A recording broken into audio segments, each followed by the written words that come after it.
Systematic investment plan SIP।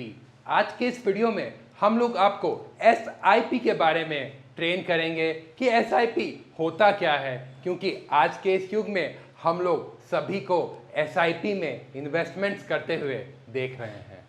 तो SIP का simply ये मतलब है, इसमें हम हर एक महीने या फिक्स इंटरवल के बाद अपने फ्यूचर के लिए कुछ एक अमाउंट ऑफ मनी इन्वेस्ट करते हैं एंड ये इन्वेस्टमेंट्स हम लोग म्यूचुअल फंड्स के थ्रू शेयर बाजार में करते हैं एंड इन्हीं छोटे छोटे इन्वेस्टमेंट से हम अपने लिए बड़ा सा कॉर्पस जमा करने में सफल हो पाते हैं जब हम अपनी इन्वेस्टमेंट्स SIP या सिस्टमैटिक इन्वेस्टमेंट प्लान के थ्रू करते हैं। हेलो एवरीवन, मैं देवांशु रॉय इन्वेस्टमेंट सॉल्यूशन से आपके लिए SIP से रिलेटेड वीडियो लाया हूं। तो वीडियो काफ़ी ज़्यादा इंटरेस्टिंग, नॉलेजेबल एंड बेसिक होगी, तो वीडियो को लास्ट तक ज़रूर देखिएगा। तो चलिए आज का वीडियो हम लोग शुरू करते हैं।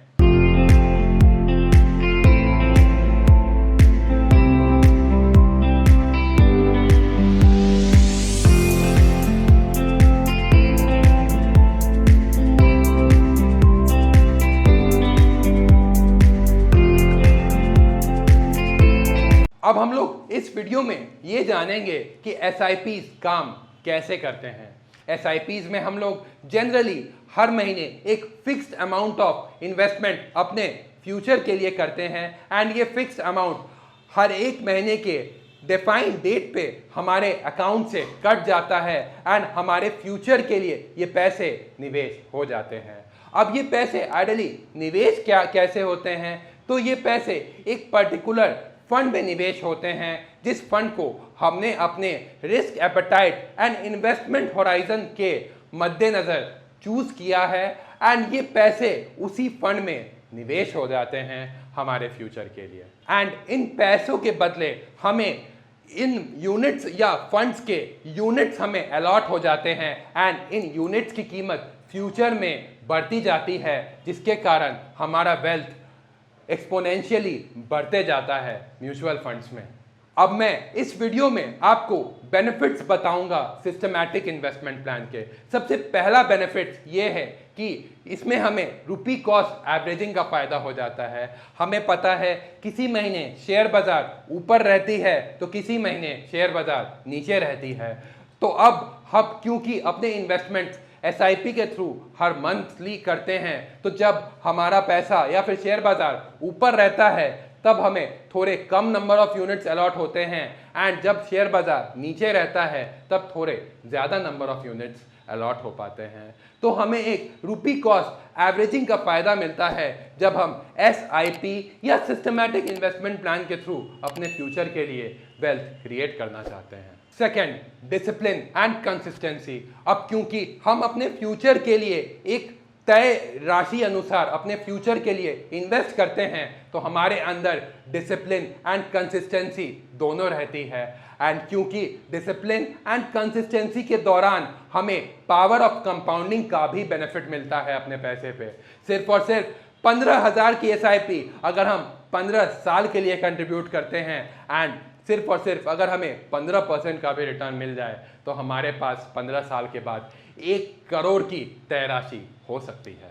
अगला बेनिफिट SIP का है कि हमारे पास बहुत अच्छा एक्सेसिबिलिटी रहता है, क्योंकि सिर्फ और सिर्फ हम 100 रुपये से अपना इन्वेस्टमेंट स्टार्ट कर सकते हैं एंड अगर एक यूज़र चाहे या इन्वेस्टर चाहे अपने लिए करोड़ों रुपए हर महीने म्यूचुअल फंड्स में SIP के थ्रू इन्वेस्ट कर सकता है।